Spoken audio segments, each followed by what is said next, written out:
And it is now my great honor to introduce the President-elect of the United States of America, Joe Biden.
Hello, my fellow Americans, and the people who brought me to the dance, Delawareans. I see my buddy Senator Tom Carper down there, and I think Senator Coons is there, and I think the governor's around. Is that Ruth Ann? And that former Governor Ruth Ann Minner. Most importantly, my sisters-in-law and my sister Valerie. Anyway. Folks, the people of this nation have spoken. They've delivered us a clear victory, a convincing victory, a victory for we the people. We've won with the most votes ever cast on a presidential ticket in the history of the nation. 74 million.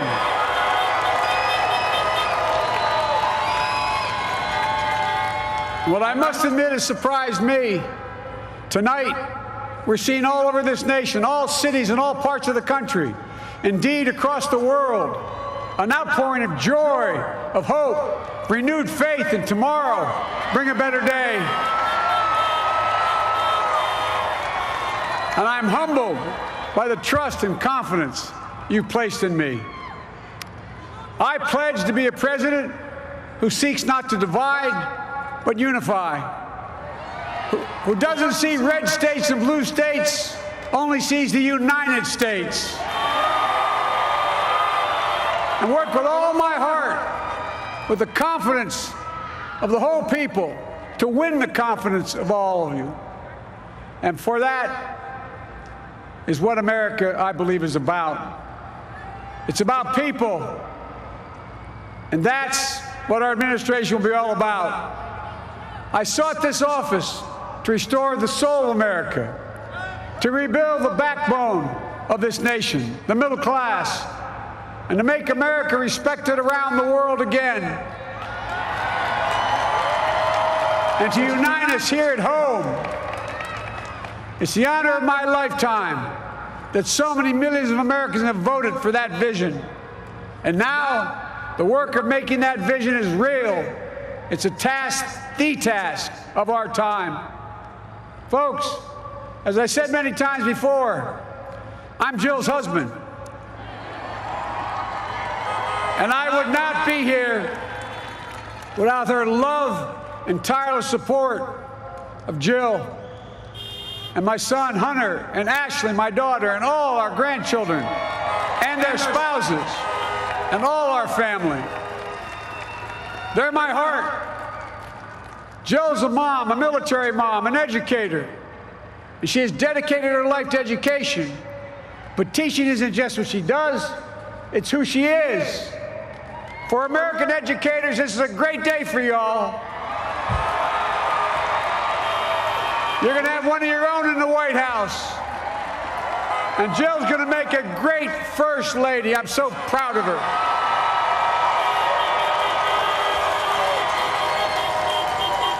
And I'll have the honor of serving with the fantastic Vice President who you just heard from, Kamala Harris,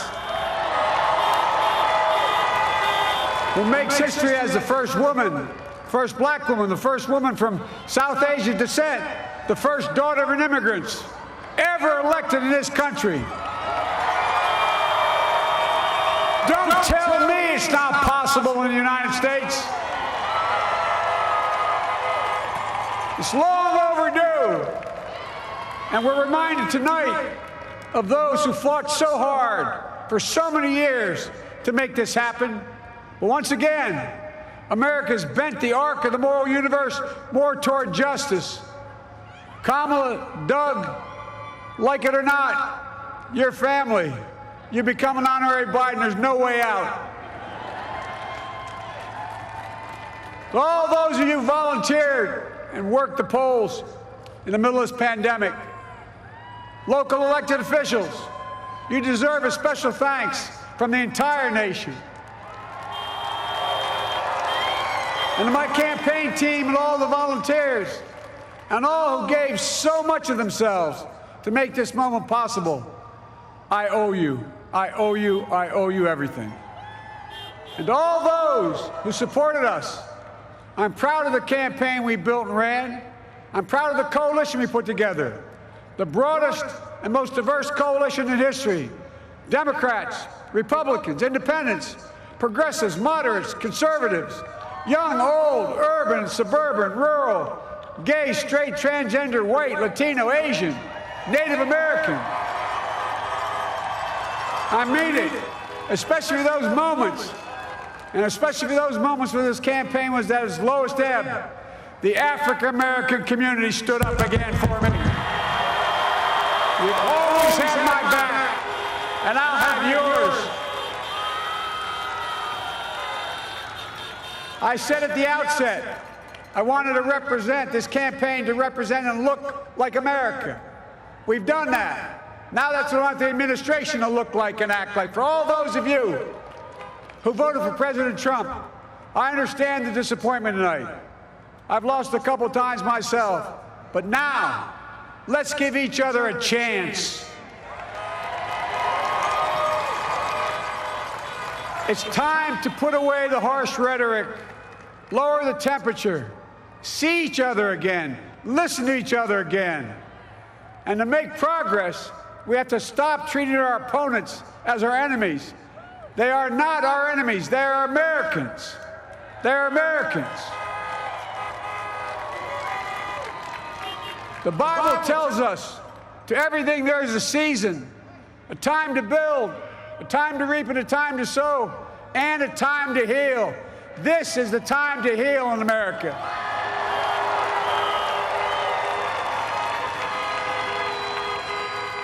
Now this campaign is over. What is the will of the people? What is our mandate? I believe it's this. Americans have called upon us to marshal the forces of decency, the forces of fairness, to marshal the forces of science and the forces of hope in the great battles of our time. The battle to control the virus, the battle to build prosperity, the battle to secure your family's health care, the battle to achieve racial justice and root out systemic racism in this country, and the battle to save our planet by getting climate under control, the battle to restore decency, defend democracy, and give everybody in this country a fair shot. That's all they're asking for, a fair shot. Folks, our work begins with getting COVID under control. We cannot repair the economy, restore our vitality, or relish life's most precious moments, hugging our grandchildren, our children, our birthdays, weddings, graduations, all the moments that matter most to us until we get it under control. On Monday, I will name a group of leading scientists and experts as transition advisors to help take the Biden-Harris COVID plan and convert it into an action blueprint that will start on January the 20th, 2021. That plan will be built on bedrock science. It will be constructed out of compassion, empathy, and concern. I will spare no effort, none, or any commitment to turn around this pandemic. Folks, I'm a proud Democrat, but I will govern as an American president. I'll work as hard for those who didn't vote for me as those who did. Let this grim era of demonization in America begin to end here and now.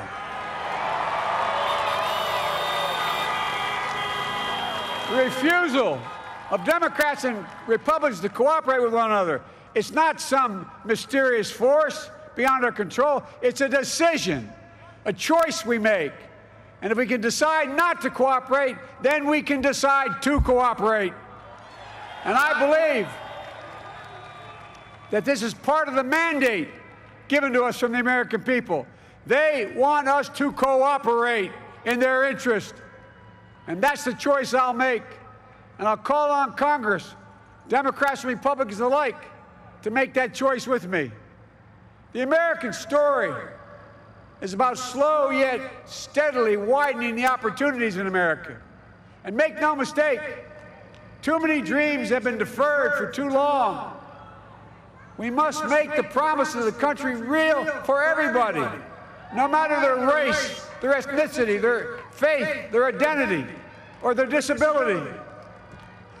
Folks, America has always been shaped by inflection points, by moments in time where we've made hard decisions about who we are and what we want to be. Lincoln in 1860, coming to save the Union. FDR in 1932, promising a beleaguered country a new deal. JFK in 1960, pledging a new frontier. And 12 years ago, when Barack Obama made history, he told us, yes, we can. Well, folks, we stand at an inflection point. We have an opportunity to defeat despair, to build a nation of prosperity and purpose. We can do it. I know we can. I've long talked about the battle for the soul of America. We must restore the soul of America. Our nation is shaped by the constant battle between our better angels and our darkest impulses. And what presidents say in this battle matters. It's time for our better angels to prevail. Tonight, the whole world is watching America. And I believe at our best, America is a beacon for the globe. We will lead not only by the example of our power, but by the power of our example.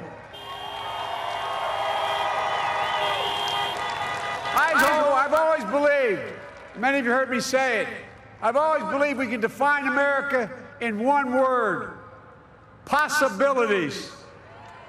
That, in America, everyone should be given an opportunity to go as far as their dreams and God-given ability will take them.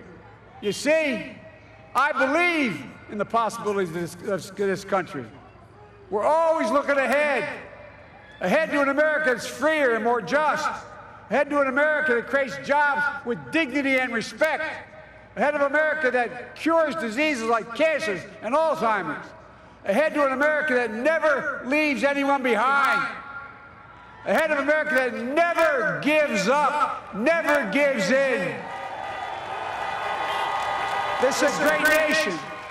It's always been a bad bet to bet against America. We're a good people. This is the United States of America, and there's never been anything we've been not able to do when we've done it together. Folks, in the last days of the campaign, I began thinking about a hymn that means a lot to me and my family, particularly my deceased son, Bo. It captures the faith that sustains me and which I believe sustains America. And I hope it can provide some comfort and solace the 230,000 Americans who've lost a loved one to this terrible virus this year. My heart goes out to each and every one of you. Hopefully this hymn gives you solace as well. And it goes like this. And he will raise you up on eagle's wings, bear you on the breath of dawn, and make you to shine like the sun, and hold you in the palm of his hand. And now together, on eagle's wings, we embark on the work that God and history have called upon us to do, with full hearts and steady hands, with faith in America and in each other, with love of country, a thirst for justice. Let us be the nation that we know we can be, a nation united, a nation strengthened, a nation healed. The United States of America, ladies and gentlemen, there's never been anything we've tried we've not been able to do. So remember, as my grandpapa, our grandpapa used to say when I walked out of his home when I was a kid up in Scranton, he said, "Joey, keep the faith." And our grandmother, when she was alive, she yelled, "No, Joey, spread it. Spread the faith. God love you all. May God bless America, and may God protect our troops." Thank you, thank you, thank you.